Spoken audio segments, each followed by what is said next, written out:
हर हर महादेव। जय श्री कृष्णा। आज मैं आप सभी के समक्ष हमारे शाश्वत सनातन धर्म की संस्कृति के विषय में मैं चर्चा करना चाहता हूँ कि किस प्रकार से हमारे संस्कृति का पतन हो रहा है, जिनसे हमें आशाएं हैं, कि जिनसे हमें एक कहते हैं ना अपेक्षा है कि जिनके द्वारा हमारा धर्म और आगे निरंतर बढ़ रहा है, इसका प्रचार प्रसार हो रहा है, जिनके द्वारा हम इस धर्म को रक्षित समझ रहे हैं, जब उन्हीं वाचक वाचिकाओं के मुखारबिंद से व्यास मंच में बैठकर कुछ अटपटे शब्द सुनने को मिलते हैं तो बड़ा कष्ट होता है। आजकल फेसबुक में कुछ वीडियो वायरल हो रही हैं कथा वाचिकाओं की। कोई कथावाचक तो भैया व्यास मंच से ही अली मौला का भजन गा रहा है, तो कोई यह संदेश देना चाह रहा है कि यदि आप भागवत का पाठ कर रहे हैं, भागवत का पाठ करते वक्त अगर अजान की आवाज आ जाए, नमाज पढ़ने की आवाज आ जाए, तो अपनी भागवत को बंद करो और उस अजान को सुनो और अल्लाह को प्रणाम करो, तो क्या जाता है। मैं उन सभी से कहना चाहता हूं कि देखो, ऐसा गलत संदेश व्यास मंच से मत दीजिए। नमस्कार करने की बात कब आती है? जब हमें अपनी आस्था पर विश्वास ना रहा गया हो। देखो, हमारा जो धर्म है सर्वधर्म समभाव को मानता है। सर्वे भवन्तु सुखिनः वसुधैव कुटुम्बकम, इस भाव को लेकर हमारा सनातन धर्म चलता है।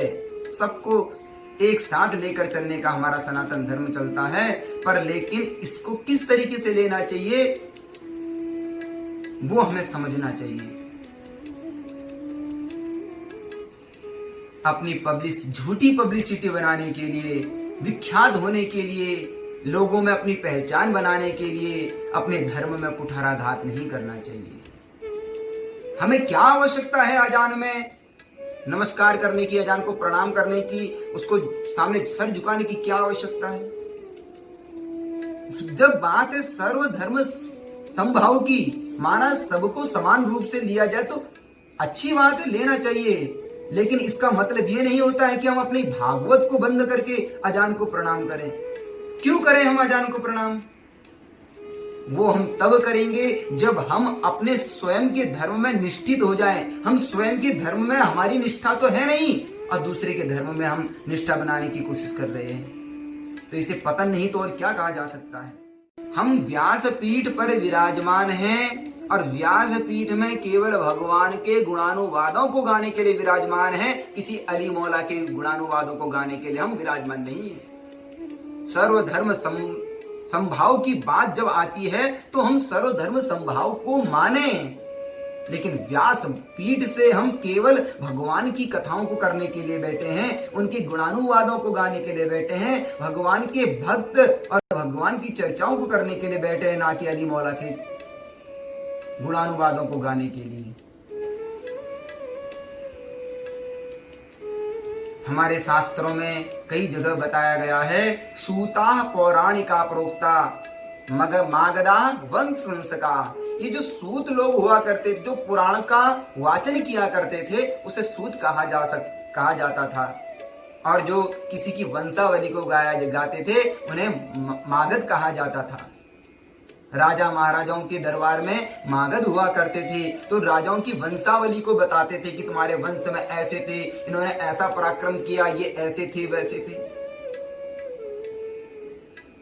तो राजा के दरबार में आकर राजा की वंशावली को गाते हैं, तब जाकर राजा उनको कोई सप्रेम भेंट देते हैं। उन्हें उनके बताए गए गुणानुवाद, उनके वंश की वंशावली को गाने के उपलक्ष्य में उन्हें उपहार दिया जाता है।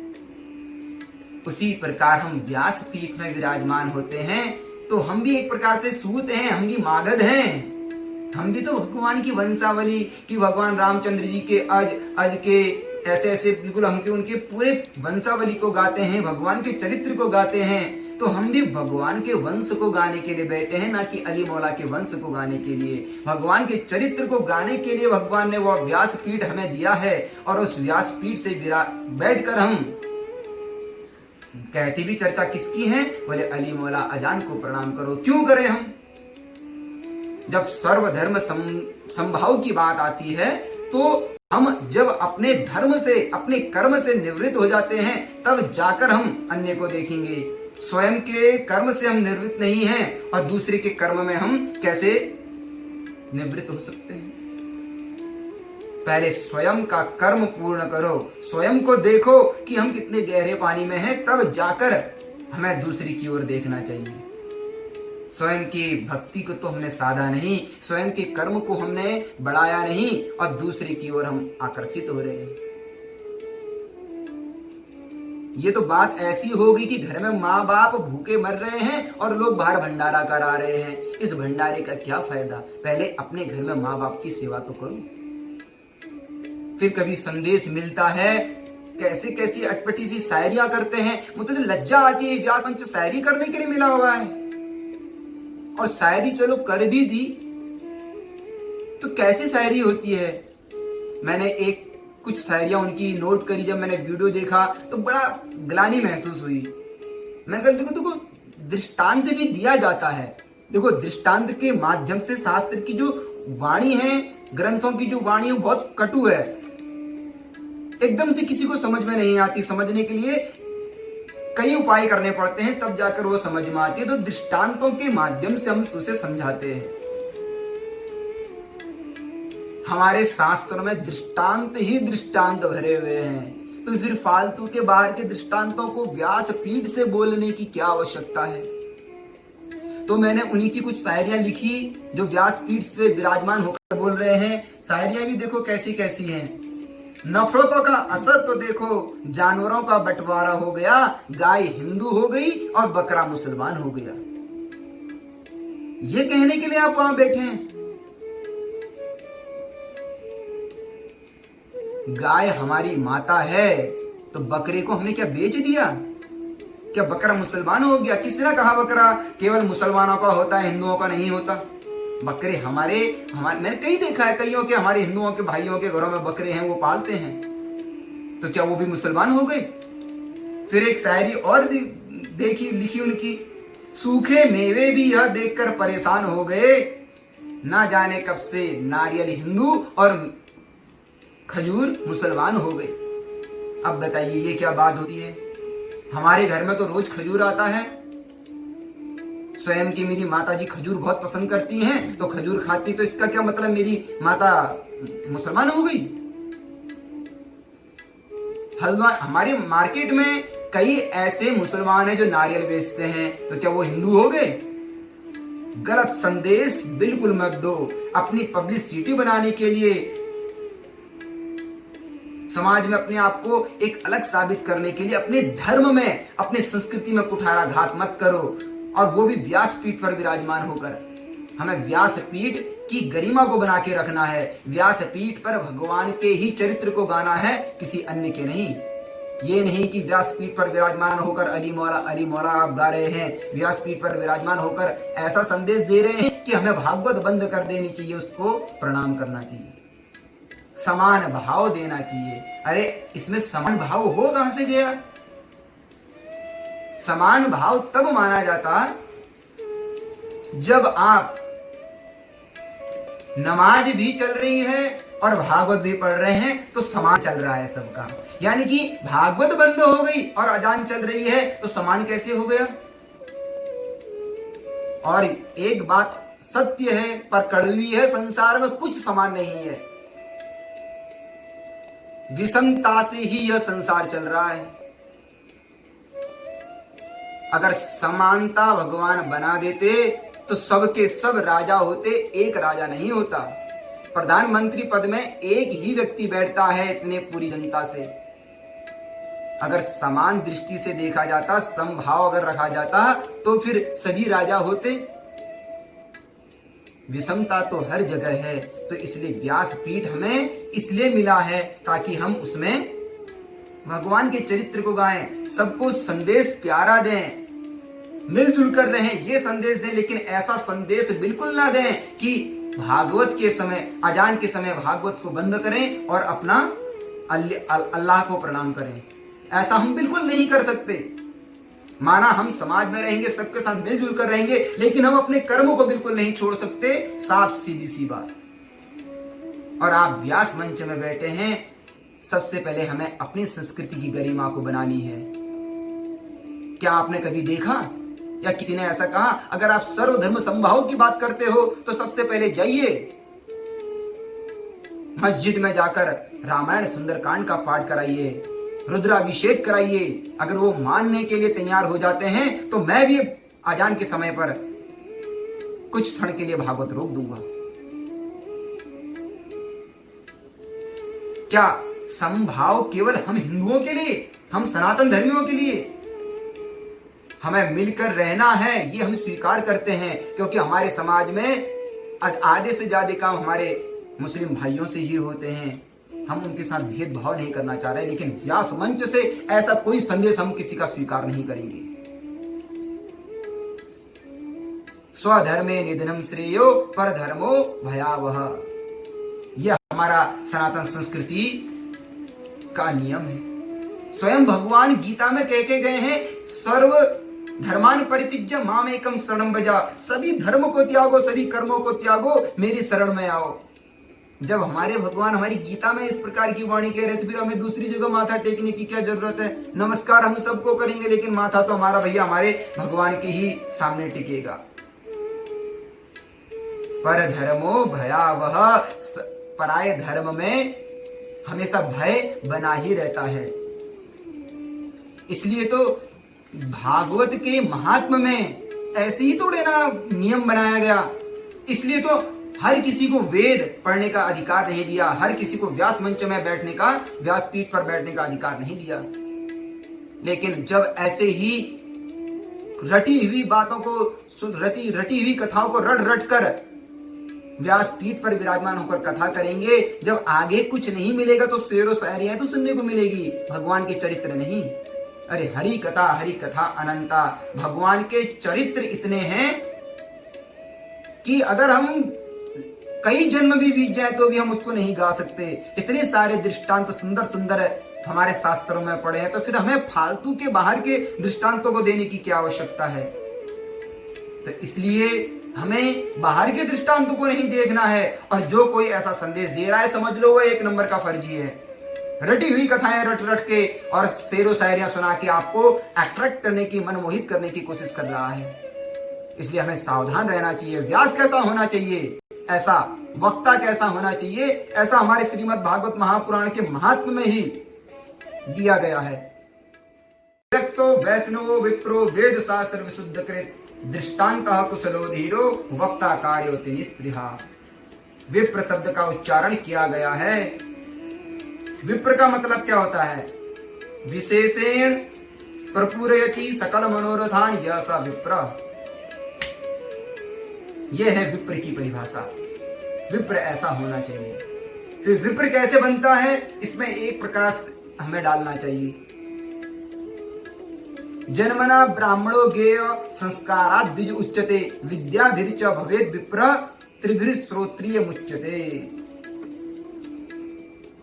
शास्त्रीय परंपरा से ब्राह्म्य विवाह द्वारा विशुद्ध ब्राह्मण और ब्राह्मणी के द्वारा उत्पन्न होने वाली संतान ब्राह्मण कहलाती है।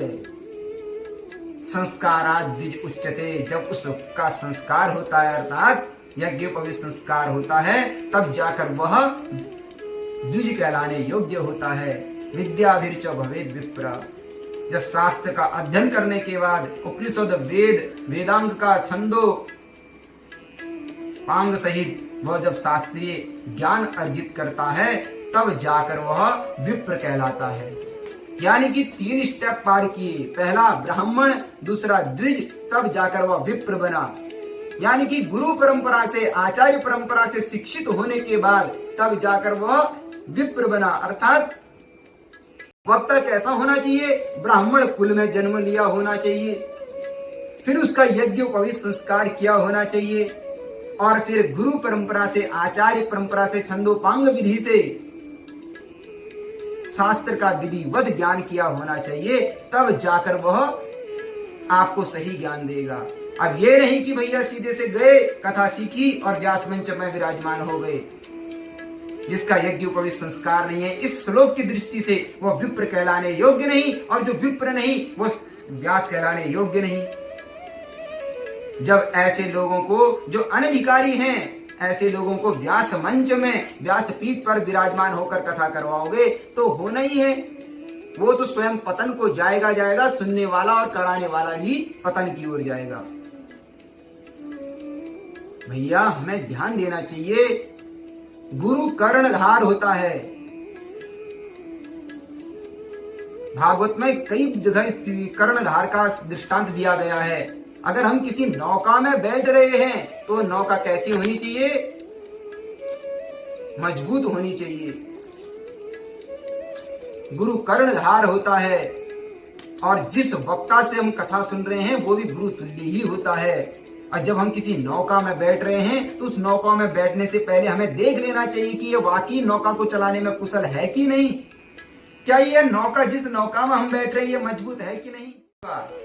नौका चलाने वाला तो अकुशल है, अनभिज्ञ है, यूं ही चला रहा है मारकर, तो नौका चलाने वाला तो डूबेगा, नौका भी डूबेगी, उसमें सवार होने वाला भी डूबेगा। इसलिए हम भागवत रूपी नौका में सवार होने जा रहे हैं, भागवत रूपी नौका का आश्रय लेने जा रहे हैं, और कर्णधार उसको चलाने वाला वक्ता है, और सवारी के रूप में श्रोतागण हम हैं। और अगर ऐसे वक्ता जो समाज को भ्रमित कर रहे हैं व्यास मंच से, अगर ऐसे वक्ताओं की अगर हम कथा सुनेंगे तो परिणाम यही होगा, खुद तो वो अपना पतन करेगा, हमारा भी पतन होगा।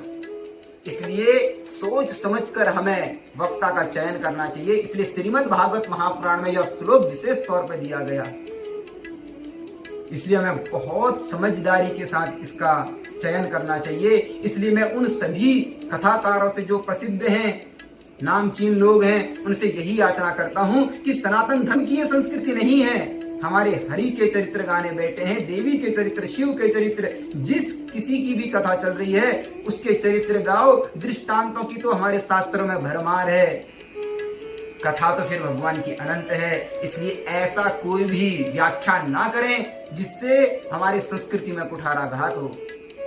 समभाव की दृष्टि समभाव के समय पर लीजिए, व्यासपीठ से नहीं। व्यासपीठ समभाव दिखाता है, लेकिन ये नहीं कि भैया अली मौला के गुणगान गाए जाए।